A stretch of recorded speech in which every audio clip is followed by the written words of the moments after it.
All right. Neil Carlson here in Thief River Falls, Minnesota with Debbie Ninyako with a story of a marriage scam. Tell folks what happened. Oh, well, I met this guy on Facebook dating.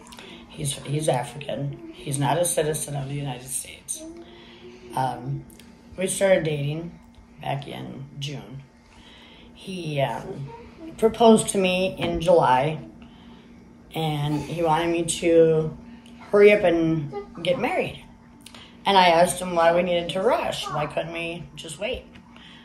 Oh, no, he says, I want to make sure that I have a stable relationship. Okay, whatever. Okay. Didn't think nothing of it. So, anyway, time went on, and by August, he wanted to hurry up and go to the courthouse to get marriage license. Well, when we went there, he wanted a certain date that he wanted to be married by August 24th. Well, the court system didn't have the time for that, so they said the next time that they had was September 2nd. So he looks at his calendar on his phone and he says, yeah, that'll work.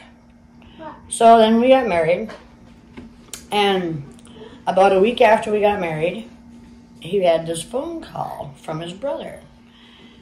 And his brother was keeping on trying to encourage him to hurry up and do this paperwork with his country, because apparently he got paid from his country for getting married over here. So, I don't know how much proof that is or whatever, or how much truth. Okay, then the following week after that, he says to me, he says, I got to go to Danny's house and take my my IDs over and have him scan it to my bank account in Ghana. Never heard about this bank account in Ghana at all till that time. So then, it was about 3 days after that, he comes to me and he says, oh, baby, I have a bank account in Ghana, but my money that's in there, I invested it. And he kept talking about this investment that he wanted, this total investment. And I said, just what is it that you're trying to invest in? He says, oh, a cashew farm. And I went, oh, okay, whatever. And so it kind of just went on and escalated from that point. Well, then he started treating me bad and you know, making me feel crappy. And somebody and myself had a conversation about people like him. I don't even know how it got brought up, but we were talking about Africans. Anyway, so they said, you know, people like that, they come over here, get married to somebody to gain citizenship. They also come over and use other people's names to go to work illegally, which he did. And I found more than one name that he used. I turned it over to the police. I turned it over to the FBI. Nothing's being done about it because it wasn't fraud, apparently. Basically, what he did is use your heart to get married to gain U.S. citizenship. Exactly. And when he wanted me to go and open a joint bank account, I said, what do we need that for? You have a bank account? I have one. What do we need that joint one for? Well, we gotta have that, he says, so we can prove to immigration when it's time that we live together and we do everything as husband and wife. Okay, well, that kind of made sense a little bit, but not really. Still, you know, what's the big deal? We both have bank accounts.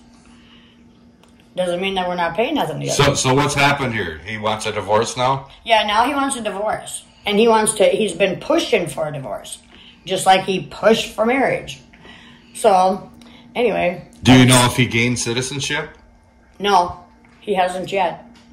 Okay. No, he hasn't yet, because with me, I would have had to went with him to immigration to invite him to stay.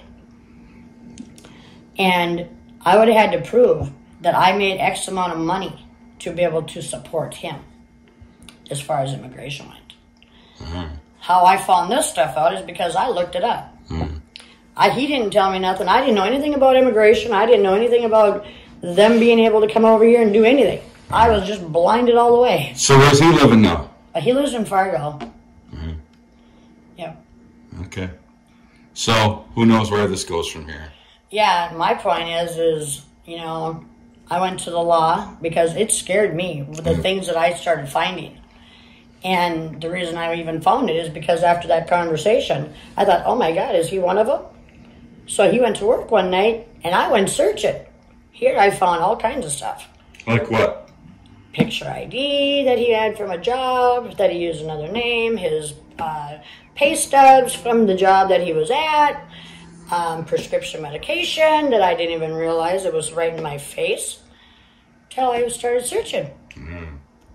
So, to make a long story short, I'm concerned for other people, and when I went to the police, I was scared because I thought, oh my God, he's going to take me down with him. And to try and stop him from doing this kind of harm to somebody else. Now, in a phone conversation following this on-camera interview, Debbie admitted putting on a smiling face for the camera, but says she's terribly hurt and hopes this does not happen to anyone else. She also reported divorce papers from him arrived in the mail today, and guess what? He's asking for financial support. I'm Neil Carlson reporting for iNewZ.TV.